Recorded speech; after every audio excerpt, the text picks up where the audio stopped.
दोस्तों, शंका समाधान के बारे में आपको बताने जा रहे हैं। गीता सार से तो सिद्ध होता है कि ब्रह्मा जी, विष्णु जी तथा शिव जी की पूजा व्यर्थ है, परंतु मैं तो 30 वर्ष से श्री शिव जी की पूजा कर रहा हूँ तथा भगवान श्री कृष्ण जी मेरे बहुत प्रिय हैं। मैं इन प्रभुओं को नहीं छोड़ सकता, मेरा इनसे विशेष लगाव हो चुका है। श्री गीता जी का नित्य पाठ करता हूँ।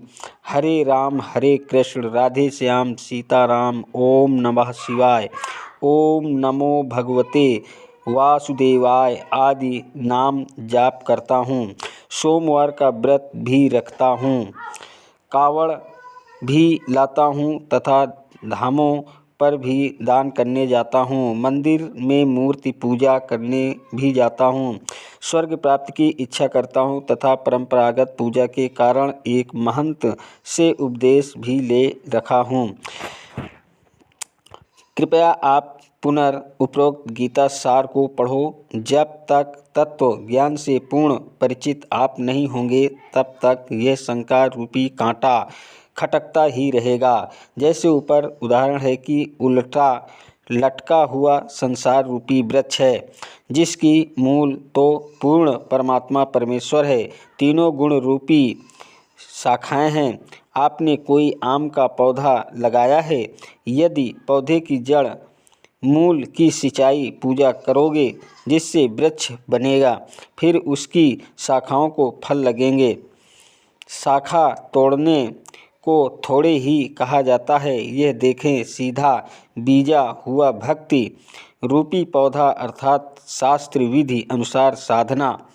इसी प्रकार पूजा तो पूर्ण परमात्मा अर्थात मूल की करनी है, फिर कर्म फल तीनों गुण रूपी शाखाओं को लगेंगे। इसलिए कुछ भी नहीं छोड़ना है, केवल अपना भक्ति रूपी पौधा सीधा बीजना है अर्थात शास्त्र विधि अनुसार साधना प्रारंभ करनी है।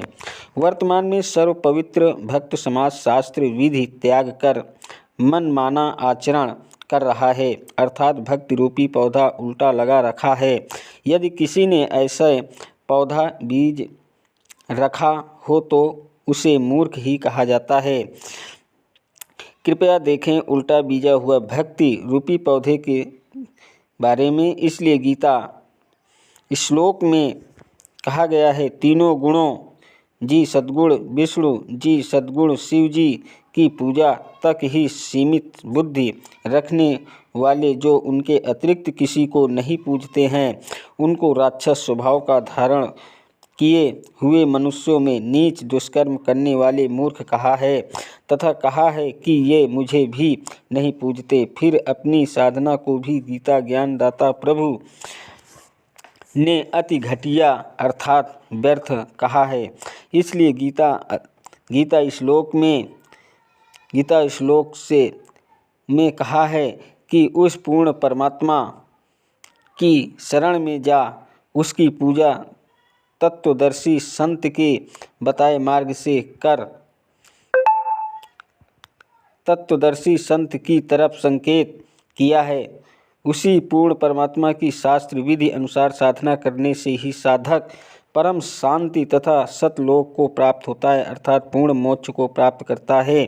गीता ज्ञानदाता प्रभु कह रहा है कि मैं भी उसी का शरण हूँ, अर्थात मेरा भी इष्ट देव वही पूर्ण परमात्मा है। मैं भी उसी की पूजा करता हूँ, अन्य को भी उसी की पूजा करनी चाहिए। आप गीता जी का नित्य पाठ भी करते हो तथा साधना गीता जी में वर्णित विधि के विरुद्ध करते हो। जिन मंत्रों का हरे कृष्ण राधे श्याम सीताराम, ओम नमो शिवाय, ओम नमो भगवते वासुदेवाय आदि मंत्रों का आप जाप करते हो तथा अन्य साधनाएं व्रत करना, कावड़ लाना, तीर्थों व धामों पर दान तथा पूजा के लिए जाना, गंगा स्नान तथा तीर्थों पर लगने वाली प्रभि में स्नान पवित्र गीता जी में वर्णित न होने के कारण शास्त्र विधि त्याग कर मनमाना आचरण हुआ है, जिसे पवित्र गीता जी में कहा गया है। दोस्तों, अगर यह वीडियो आपको दोस्तों यह वीडियो आपको कैसा लगा? अगर यह वीडियो आपको पसंद आया हो तो लाइक और सब्सक्राइब ज़रूर कीजिएगा और अपनी आपकी राय क्या है कमेंट में ज़रूर लिखिएगा और बेल आइकन दबाना मत भूलिएगा दोस्तों। इसी प्रकार की वीडियो आपके मोबाइल में हमेशा मिलती रहेगी दोस्तों। थैंक यू दोस्तों मेरा यूट्यूब वीडियो देखने का आप सभी को।